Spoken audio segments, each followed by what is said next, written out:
Hello, welcome. Thank you for joining us on this edition of News 2. I'm Sandra Gumansing. As the Virgin Islands centennial approaches, the discrepancies between the rights and privileges of Virgin Islands residents versus mainland residents come clearer into focus. Recently, the Department of the Interior Office of Insular Affairs held a conference on self-determination and tackled those very issues. And there, the unique situation of Virgin Islanders was laid out. News 2's April Knight has more. In its first self-determination conference since 1993, the U.S. Department of the Interior gathered stakeholders in a discussion about issues affecting U.S. territories. On the table were the inherent problems in not being a U.S. state, including the fact that not all of the U.S. Constitution applies here. The court said, we're not going to incorporate them. They're not going to have the complete corpus of the United States Constitution applied to them, and these territories sort of ended up in limbo, waiting to find out how they're going to be treated. With the inability to vote for president in the coming 2016 elections, the VI is still indeed waiting. But with the right to self-determination, the Virgin Islands has three paths forward: go for independence, become a state, or remain a territory, in which case it would still be under the plenary power of Congress. UVI political science professor Dr. Malik Sekou says this about what the people of the Virgin Islands want.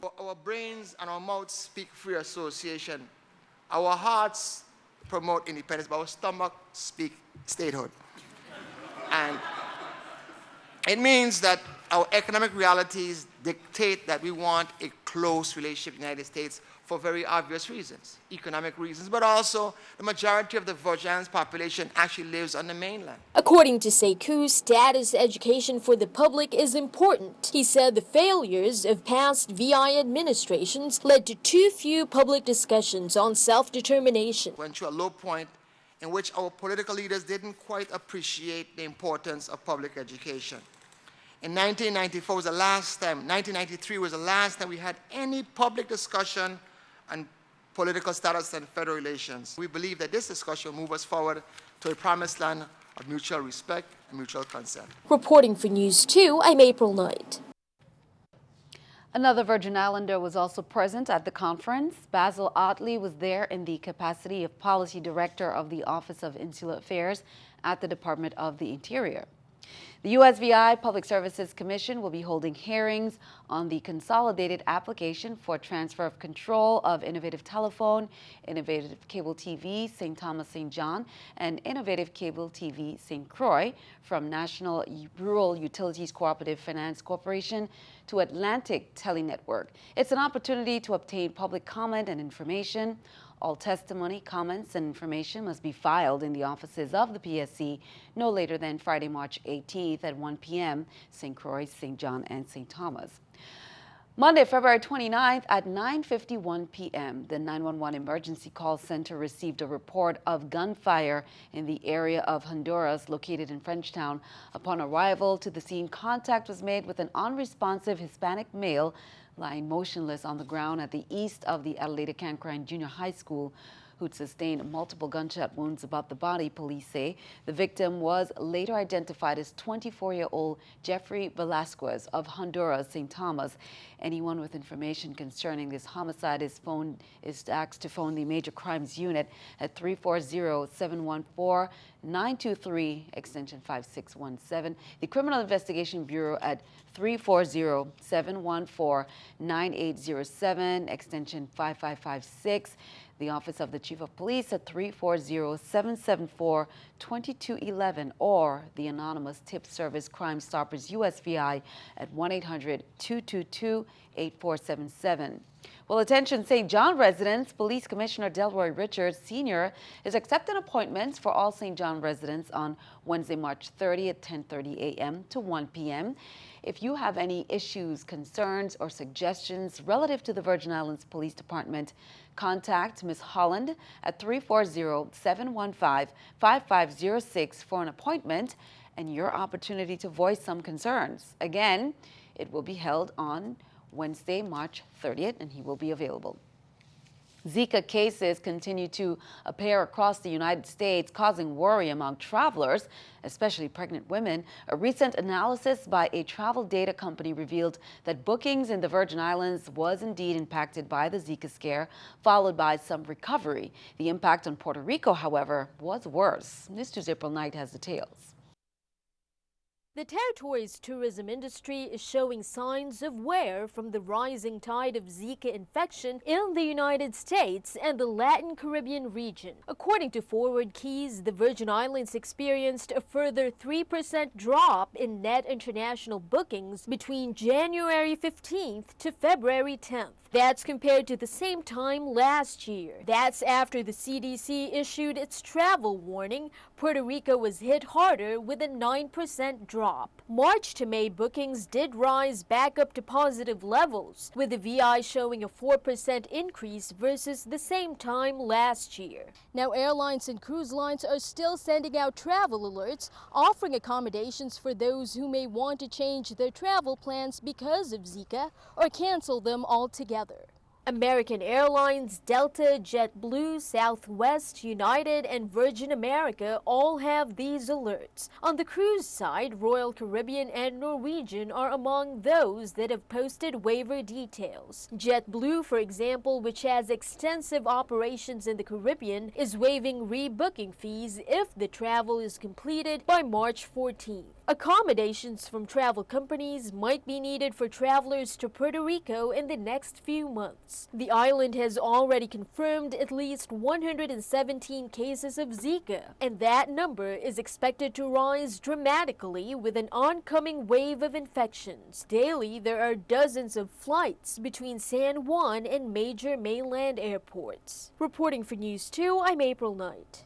Travelers are still advised that the best way to change or cancel flights or to explore your options is to check with the individual airlines and cruise lines, because policies vary from one company to the next. Meanwhile, on St. Croix on Tuesday, the Virgin Islands Department of Health and Centers for Disease Control staff conducted community education, answering questions and providing information about Zika virus prevention.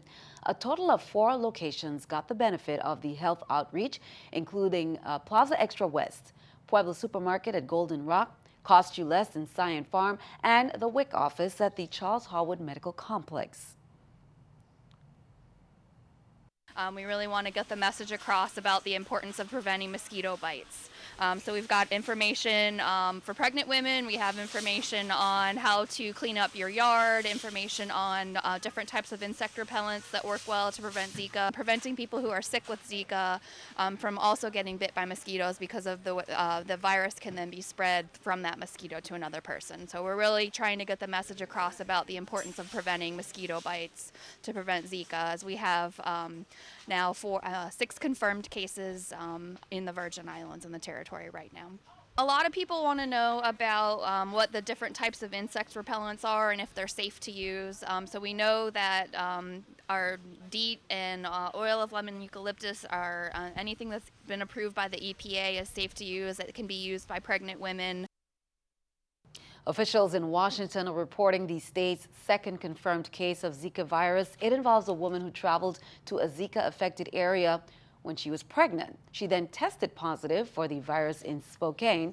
The main concern surrounding Zika is its link, of course, to birth defects, including a condition called microcephaly, which results in babies born with abnormally small heads. Here's more. At the time of her baby's birth, they did do testing of the baby. The baby tested negative on all tests for Zika virus.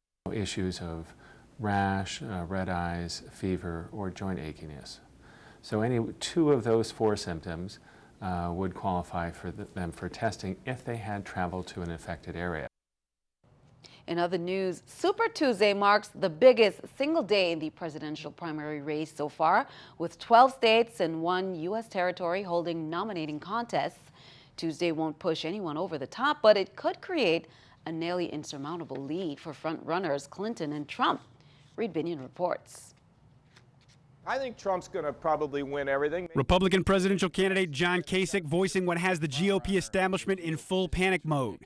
With 49% support in a new nationwide CNN ORC poll of likely Republican voters, Donald Trump has also secured a slew of high-profile endorsements. At the same time, he's facing a barrage of condemnation from the party establishment. I'm not going to vote for Hillary Clinton, and given what we know about Donald Trump, I can't vote for that guy either. I'd have to look for a third-party option. Senator Ben Sasse of Nebraska vowing to oppose Trump, joined by 2012 nominee Mitt Romney, and Senate Majority Whip John Cornyn, who called Trump an albatross for the GOP. Trump's closest competitors face a key test Tuesday. A win is winning Texas. Ted Cruz banking on a victory in his delegate-rich home state of Texas. Marco Rubio, who trails Trump by more than 30 points in the CNN ORC poll, continues to hit the frontrunner with Donald-style barbs. Somebody said to me, well, maybe that means Donald Trump is a robot. Isn't that what they said you were? And I said, yes, but if he is a robot, he was made in China. On the Democratic side, Hillary Clinton is ahead of Bernie Sanders, garnering 55% support to Sanders' 38% in the CNN ORC poll. Sanders hoping for a strong showing in Oklahoma, Colorado, Minnesota, or Massachusetts to keep his campaign alive. We can win, no question, here in Minnesota, if we have a turnout. I'm Reed Binion reporting. Keeping our eye on the economy, let's take a look at the stock market watch at the New York Stock Exchange.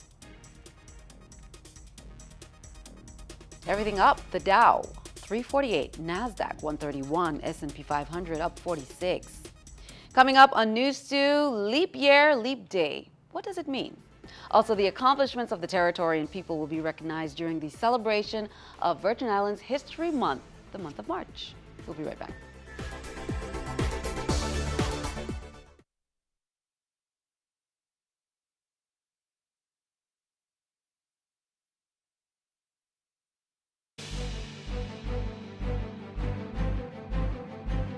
Welcome back. The accomplishments of the territory and people will be recognized during the celebration of Virgin Islands History Month in the month of March.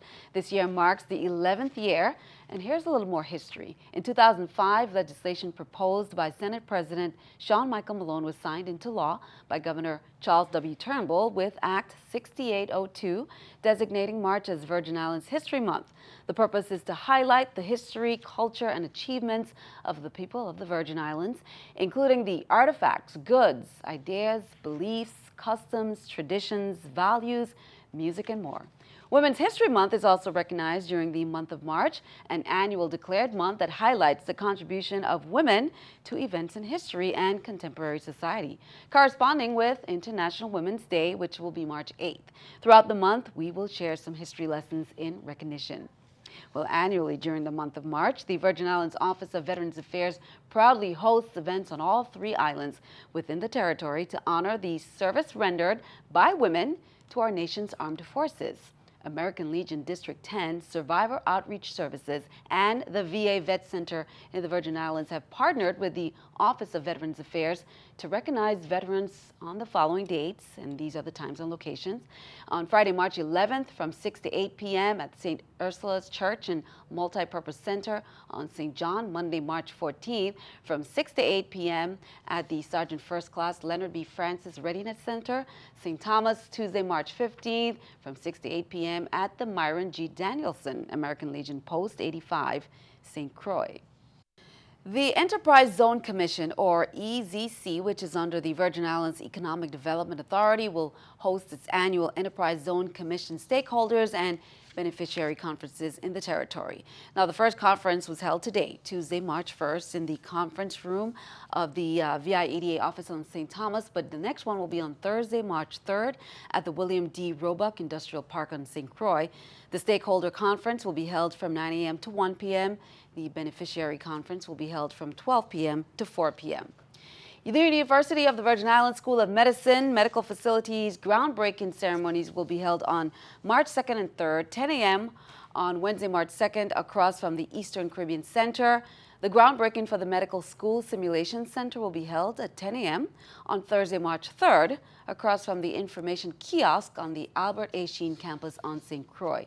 Administrators, faculty, and staff will be in attendance. Shuttle service will be available to transport attendees to the site on the St. Thomas campus. Parking arrangements has been made for the ceremony on UVI's upper campus. Well, this past weekend, a service was held in memory of Leah Marrone, who passed away on February 5th, 2016, after a brief illness at the Chapel of St. Anne. Many friends, family, and supporters paid their respects. The veteran broadcaster passed away Friday in Florida. He started the only non-commercial radio station in the Virgin Islands. Senator Byron Jackson joins the community in remembering Marrone, who served as the general manager of WIUJ 102.9 FM for over 4 decades. He said he was saddened to learn of the untimely passing. He was a true icon of culture and radio, and his career spans over 50 years, including the Old Timers Radio Weekly program that highlighted the musical heritage of the Virgin Islands.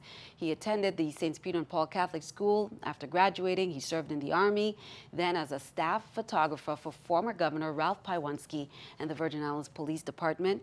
He was a part-time worker at WSDA 1340 AM, and that led to the start of his Old Timers show. Senate Vice President Jeanette Millen-Young said her family, she's heartbroken by the shocking news of his unexpected passing.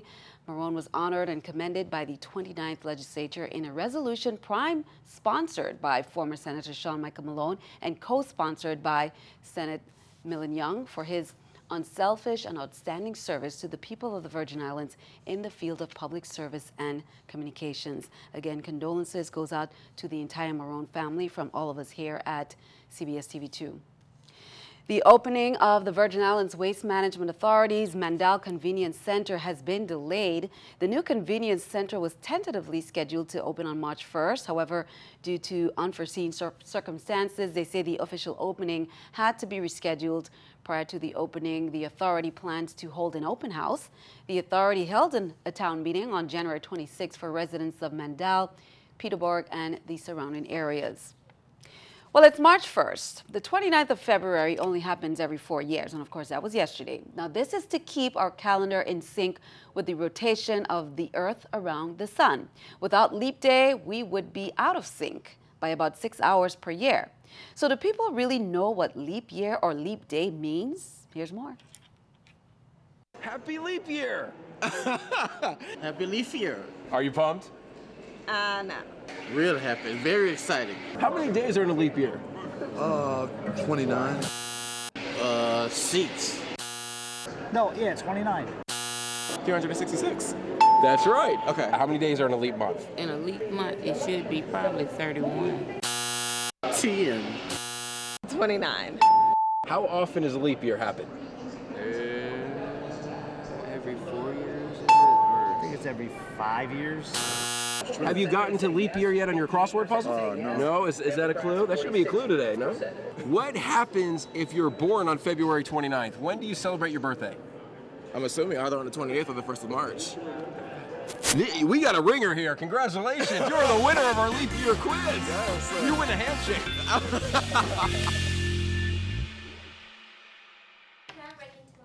That is hilarious. Be sure to stick around. Your News to Accurate the forecast is coming up next.